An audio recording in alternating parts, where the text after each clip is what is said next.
Bon, c'est toujours difficile de passer après Jean Casselman, hein, et surtout pour un neuroradiologue de parler de 1,5 Tesla, mais je vais vous montrer qu'on peut quand même faire pas mal de choses avec une 1,5.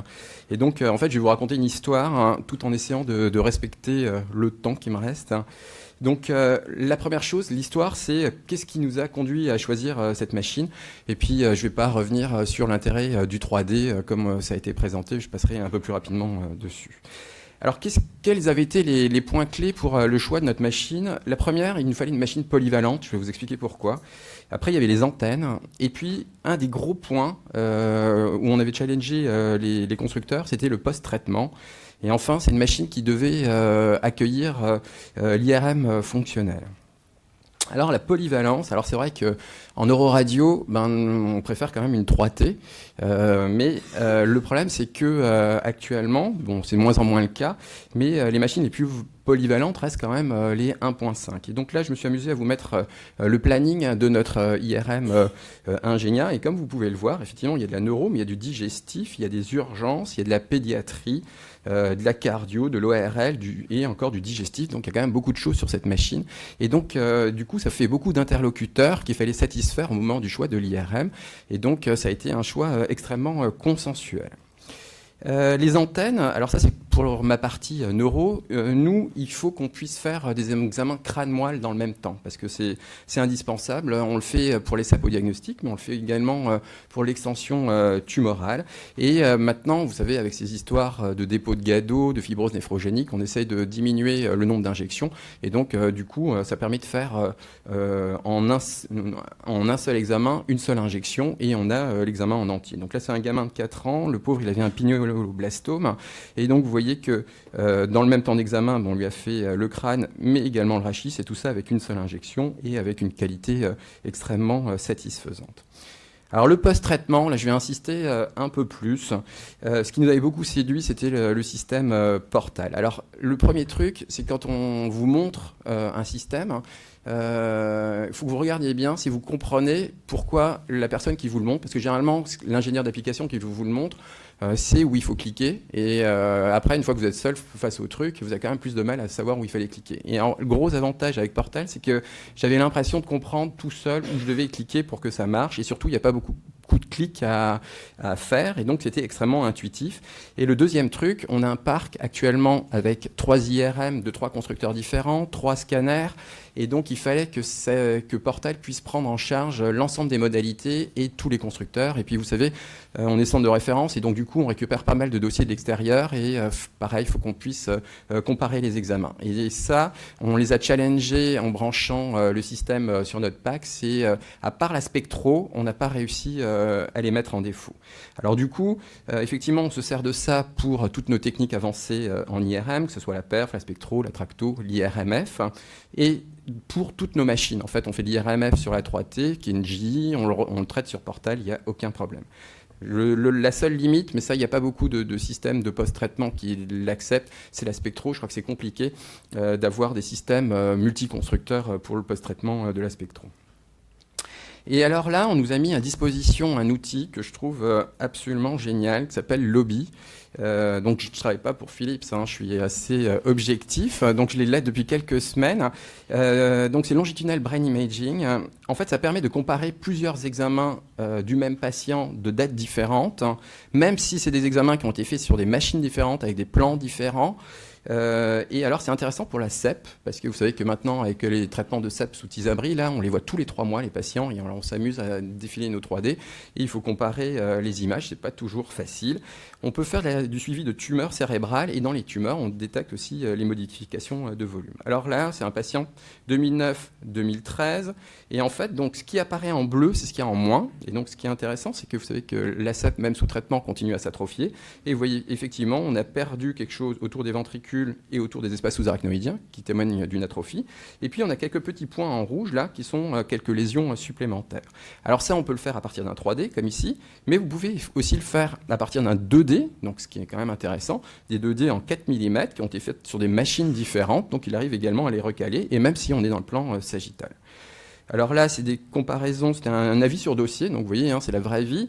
Dossier de l'extérieur, c'était un suivi longitudinal d'une lésion intraventriculaire qui s'est révélée être un méningiome. Donc l'examen initial, l'examen de suivi et la comparaison des deux. Donc là, vous voyez, il n'y a pas de couleur, donc il n'y a pas de différence.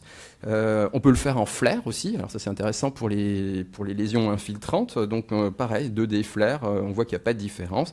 Et puis, vous pouvez vous amuser à faire automatiquement de la volumétrie de votre lésion. Et vous voyez qu'en fait, la volumétrie, elle est complètement stable. Comme c'est un méningiome, c'est des lésions qui évoluent peu. Alors, contrôle post-opératoire. Alors, la tumeur en pré-op, la tumeur en post-op, avec des T1 3D qui ont été acquises dans 2 plans différents. Et en plus, on a poussé la perversité jusqu'à mettre un T1 3D en écho de gradient et un T1 3D en spin écho. Et donc, vous voyez, on y arrive aussi. Et donc, en fait, effectivement, c'est tout bleu, donc la lésion a disparu entre les 2 examens. Mais les vaisseaux sont bleus aussi, parce que, étant donné qu'en spin écho, on n'a pas de contraste dans les vaisseaux, on en a en écho de gradient, c'est sûr que là, on va l'avoir en moins. Suivi de glioblastome, là c'est plus intéressant, ça c'était l'IRM initial, l'IRM de suivi après irradiation. Quand on regarde les images, vous voyez, vous avez des plages en hypersignal dans la substance blanche qui correspondent à des lésions post-radiques, comme ça à l'œil, on pourrait dire qu'elle a diminué un peu, mais effectivement ça confirme, on a du bleu autour de la lésion, mais surtout on a des plages rouges dans la substance blanche qui correspondent aux anomalies post-radiques qu'on va voir en plus.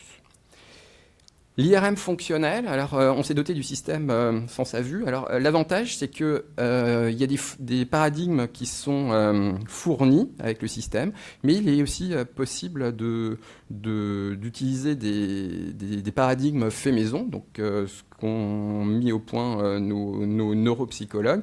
Et là, pareil, le système est assez convivial et extrêmement intuitif.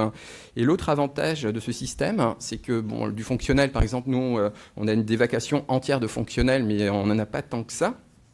Et donc, c'est quand même un investissement qui n'est pas négligeable dans nos hôpitaux publics avec nos plans de retour à l'équilibre. Et donc, ce système peut également être utilisé pour les enfants et pour les patients claustrophobes. Et donc, ça leur permet de regarder, pendant qu'on leur fait leur IRM, leur film préféré, en l'occurrence Shrek. Alors, je finis, tout en respectant les temps à peu près, sur les séquences volumiques et neuroradiologie. Alors là, pareil, donc maintenant on peut tout faire en 3D, le T1, le T2, le FLAIR, le STIR, etc. L'avantage, c'est que ça permet de faire des reconstructions multiplanaires. Et en fait, les indications, ça touche toute la neuroradio, comme ce que vous a montré le professeur Kasselman, aussi bien le crâne, le rachis que les plexus. L'avantage, c'est que la résolution spatiale est bien sûr supérieure au 2D, mais quand même, attention à 2 choses. Premièrement, c'est les bilans d'épilepsie, parce que là, vous avez besoin de résolution en contraste qui est importante. Et en fait, le problème des 3D, c'est qu'ils ont une résolution en contraste qui est inférieure au 2D. Donc nous, on utilise toujours du 2D pour les bilans d'épilepsie. Et le deuxième bémol, c'est le vasculaire. Vous savez que normalement, des vaisseaux qui circulent lentement sur un 2D flair apparaissent en hypersignal. Donc ça, c'est intéressant de voir le ralentissement du flux. Et en fait, sur les 3D, vous n'avez pas cette visualisation de ralentissement du flux. Et donc, c'est une information que vous perdez. Et donc, du coup, on n'utilise pas de 3D en aigu dans le cas de nos alertes thrombolyse. Alors les bilans de tumeurs, en pratique, ça c'est les bilans maintenant qu'on a protocolés. Et donc vous voyez, on fait un 3DT1 en repérage et l'injection, ça va être un 3DT1 spin écho, parce que je vous rappelle que l'avantage du spin écho par rapport à l'écho de gradient, c'est qu'il est plus sensible à la prise de contraste. Donc nous, on n'utilise pas encore le 3DT1 Black Blood, mais je trouve la présentation extrêmement séduisante et je crois qu'on va essayer très rapidement. Mais en tout cas, en routine, donc on utilise beaucoup de 3DT1 spin écho GADO. L'avantage, c'est que les vaisseaux, on les voit pas, et donc du coup, la prise de contraste ne correspond normalement qu'à quelque chose de pathologique. Et l'autre 3D qu'on va utiliser, c'est surtout des 3D flair.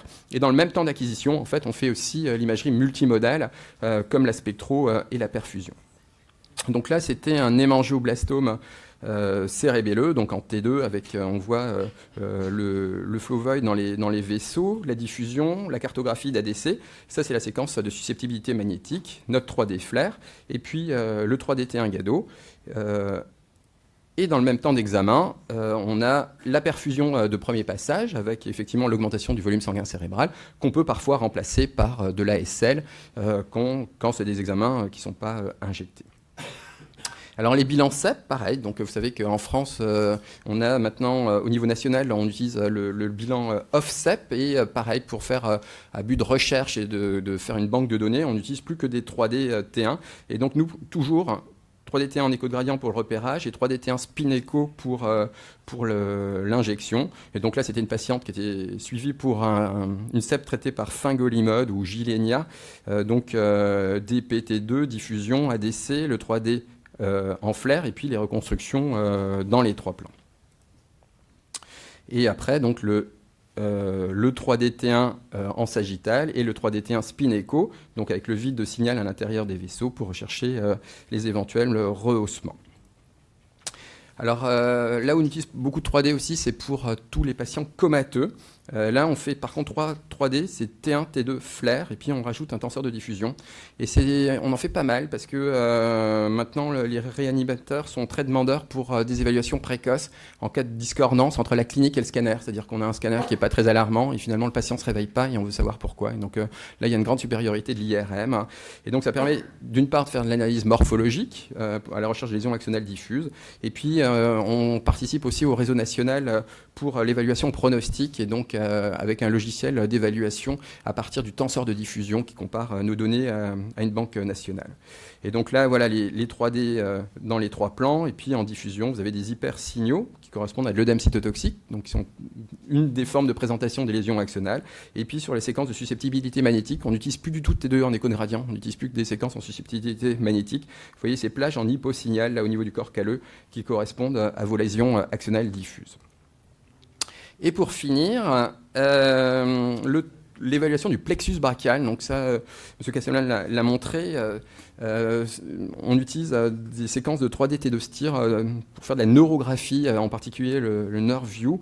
Et donc là, sur un cas clinique d'une patiente de 45 ans, donc sagittal T2 sur la moelle. Et quand on regarde sur les coupes les plus latérales, vous voyez qu'il y a effectivement une hernie discale qu'on retrouve ici sur les coupes axiales.